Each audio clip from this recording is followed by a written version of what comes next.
நாட்டுப்பற்றாளன் செய்திகள் வாசிப்பது வாசுகி தாமோதரன்.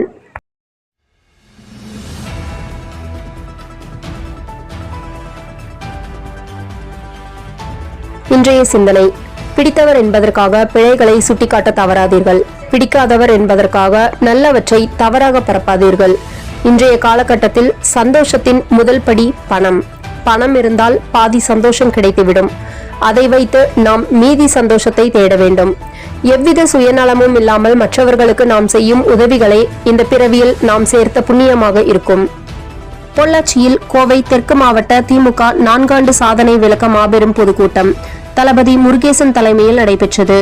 முன்னிலை சேமலா ஷியாமலா நவநீதன் கிருஷ்ணன் வரவேற்புரை, நான் அவனில் சிறப்புரை, கலைமாமணி, திண்டுக்கல் லியோனி மற்றும் KS ஈஸ்வரசுவாமி, பொள்ளாச்சி நாடாளுமன்ற உறுப்பினர் திரு தமிழ்மணி, தென்றல் செல்வராஜ், KVK சபரி கார்த்திகேயன், மருதுவேல் கார்த்திகேயன், கராத்தே ராஜா யுவராஜ் நன்றியுரை. +2 படித்த மாணவர்கள் இன்று மதியம் 2 மணியிலிருந்து மாலை 5 மணி வரை நீட் தேர்வு எழுத கோவை மாநகரில் 14 மையங்களில் காலை 11 மணியிலிருந்து ஒவ்வொரு மையத்திலும் அதிகாரிகள் ஆயிரக்கணக்கான மாணவ செல்வங்களை சோதனை செய்தனர். அதனால் தேர்வு மையங்களின் முன்பு மாணவ செல்வங்கள் காத்து கிடந்தனர். அதனால் அப்பகுதி பரபரப்புடன் காணப்பட்டது. மாலையில் நீட் தேர்வு எழுதி முடித்த மாணவர்கள் வெளியில் வந்தவுடன் வேதியியல் பாடம் கடினமாக இருந்ததாக கூறினர்.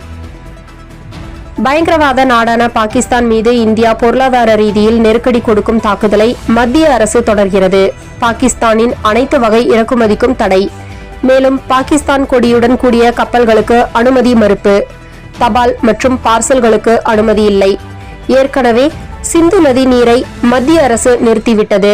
நீரின்றி அமையாது உலகு என்ற வார்த்தையை உணர்த்தி நீரின்றி பாகிஸ்தான் இல்லை என்ற வார்த்தையாக இந்தியா உண்மையாக்கிவிட்டது. வான் வழியாகவும் நீர் வழியாகவும் தரை வழியாகவும் பாகிஸ்தானுக்கும் இந்தியாவுக்கும் எந்தவித வர்த்தகத்திற்கும் தடை. அடுத்த அறிவிப்பு வெளியாகும் வரை இந்த தடை உத்தரவு அமலில் இருக்கும் என மத்திய அரசு அறிவித்துள்ளது. பஞ்சாப் மாநிலம் அமிர்தசரஸ் அருகே உள்ள அட்டாரி வாகா எல்லை மூடப்பட்டுள்ளது. தமிழகத்தில் 2024ஆம் ஆண்டு அக்டோபர் முதல் சொத்து வரியில் 6% உயர்த்த மக்களுக்கு எந்த அறிவிப்பும் இல்லாமல் உயர்த்தியது சம்பந்தமாக சொத்து வரி உயர்வு விவகாரம் பற்றி தமிழக அரசு விளக்கமளித்துள்ளது. இன்றைய நீட் தேர்வு எழுதியவர்களுக்கு அதிகாரிகள் அனுப்பிய ஹால் டிக்கெட்டில் விலாசங்கள் குளறுபடியானதால் கிருஷ்ணகிரி மாணவி தர்மபுரியில் தேர்வு எழுதுவதற்கு பதிலாக சேலம் ஆர்ட்ஸ் காலேஜுக்கு வந்து பார்த்தபோது குழப்பம் ஏற்பட்டுள்ளது. அங்கிருந்த அதிகாரிகள், உனக்கு விலாசம் தவறாக வந்துள்ளது, தர்மபுரி சென்று அங்குதான் நீட் தேர்வு எழுத வேண்டும் என கூறி டாக்ஸியில் அனுப்பி வைத்தனர். நீட் தேர்விற்கு ரெடியாக வந்த அந்த பெண் அழுது கொண்டு சென்றது அதிகாரிகளின் கவனக்குறைவால் நடந்த கதை இது. எல்லா அமைச்சர்களும் சென்னை விட்டு கிளம்புங்கள். அவரவர் மாவட்டத்தில் மக்களை சந்தித்து பேசி தேர்தல் வேலையை துவங்க முதல்வர் ஸ்டாலின் கட்டளையிட்டுள்ளார். 2026 சட்டசபை தேர்தலில் வெற்றி வாய்ப்பு இருப்பவர்களே வேட்பாளராக நிறுத்தப்படுவர் என முதல்வர் ஸ்டாலின் தெரிவித்துள்ளார்.